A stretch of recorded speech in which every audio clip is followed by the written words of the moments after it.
उज्जैन में जिम बंद करने के फरमान के बाद संचालकों ने टावर चौक पर अनूठा प्रदर्शन किया। यहां पर कपड़े उतारकर एक्सरसाइज कर जिम बंद कर देने से आने वाली समस्याओं से अवगत करवाया। उज्जैन में जिम बंद करने को लेकर कलेक्टर के फरमान के बाद टावर चौक पर जिम संचालकों ने अनोखा प्रदर्शन किया। दरअसल लगातार कोरोना संक्रमण के बढ़ते आंकड़ों को देखते हुए 2 दिन पूर्व ही उज्जैन कलेक्टर आशीष सिंह ने रेस्टोरेंट, जिम सहित अन्य प्रतिष्ठान बंद करने का निर्णय लिया था, जहां पर आम लोग बड़ी संख्या में इकट्ठा हुए। इसके बाद जीवाजीनगर क्षेत्र में प्राइम जिम पर अधिकारियों ने पहुंचकर बंद करने के आदेश के बाद भी संचालन करने पर छापामार कार्रवाई की थी, जिसके बाद जिम संचालकों ने कपड़े उतारकर सिर्फ दंड लगाए नहीं बल्कि हाथों में डंबल्स लेकर एक्सरसाइज भी की। बड़ी संख्या में टावर चौक पर पहुंचे यहां पर जिम संचालकों ने सांकेतिक प्रदर्शन भी किया और हाथों में डंबल्स लेकर कपड़े उतारकर एक्सरसाइज की और दंड भी लगाए। इस दौरान अनोखे प्रदर्शन को देखने के लिए भारी संख्या में भीड़ भी इकट्ठा हो गई।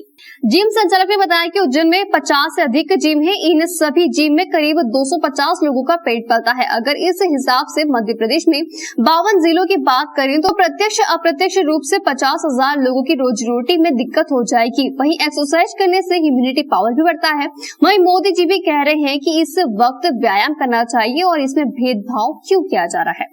जिम संचालकों का कहना है कि उज्जैन सहित अन्य जिलों में 90% जिम या किराए पर चल रही है, या तो लोन लेकर शुरू की है या फिर अब अनिश्चितकालीन अगर ये जिम बंद हो गई है तो जिम का किराया कौन लेगा और लोन भी कौन चुकाएगा।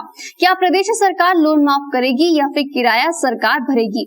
अब तक उज्जैन में एक भी कोरोना केस जिम से नहीं मिला है। इसके बावजूद भी लॉकडाउन में इतने दिन जिम बंद रखने के बाद जैसे तैसे गाड़ी पटरी पर आई थी और आज वैसे ही जिम संचालकों को बंद करने का फरमान जारी कर दिया गया है।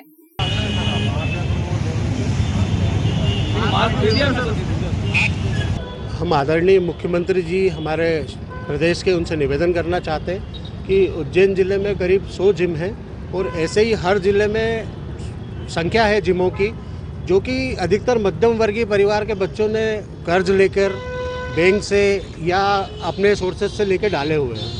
पिछले 5 महीने का लॉकडाउन जो लगा था, हम लोगों को सबसे ज़्यादा 5 महीने लॉकडाउन झेलना पड़ा है।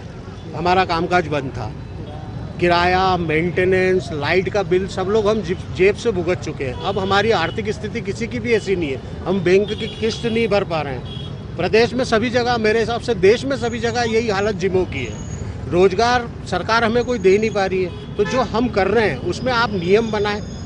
जो भी सरकार नियम बनाएगी हम वो मानने को तैयार हैं। इसके पहले भी जो नियम बनाए थे वो मान रहे हैं और हमारे जिम से कोई भी कोरोना का पेशेंट नहीं निकला है। ये आप सभी मीडिया वालों को भी मालूम है, ना ही कोई पूरे देश में कभी ऐसी न्यूज़ बनी है। तो ये किस नियम के तहत कर रहे हैं हमें समझ नहीं आ रहा है।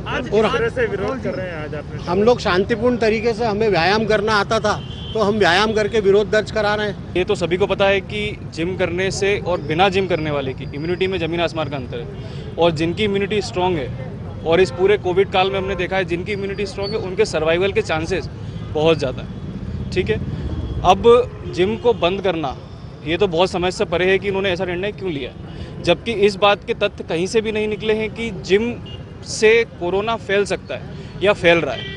अब तक जब से लॉकडाउन हटा है एक भी केसेस निकले नहीं है। और मतलब ये चीज़ कम्प्लीटली या तो जो हास्यास्पद है कम्प्लीटली है, या ये बेतुका फरमान है जो सरकार ने निकाला हुआ है और प्रशासन इसको अपने तरीके से लागू करवा रहा है, जो सरासर गलत है। जिम इंडस्ट्री केवल एक नाम की इंडस्ट्री नहीं है, हम केवल यहाँ अपने लिए नहीं है। हमारे यहाँ करीब उज्जैन में 50 जिम है। अगर मैं 5 लोगों का एवरेज भी पकड़ूँ तो लगभग 250 से 300 लोगों को रोज़गार हम प्रत्यक्ष रूप से देते हैं। 1000 लोगों का पेट उन लोगों से पलता है और 52 ज़िले हमारे प्रदेश में है। अगर हम ऐसे पकड़ें तो 52,000 लोगों पे सीधा इसका इम्पैक्ट हो रहा है। क्या सरकार इन लोगों की जवाबदारी लेगी? तो उसका हमें जवाब दे दें।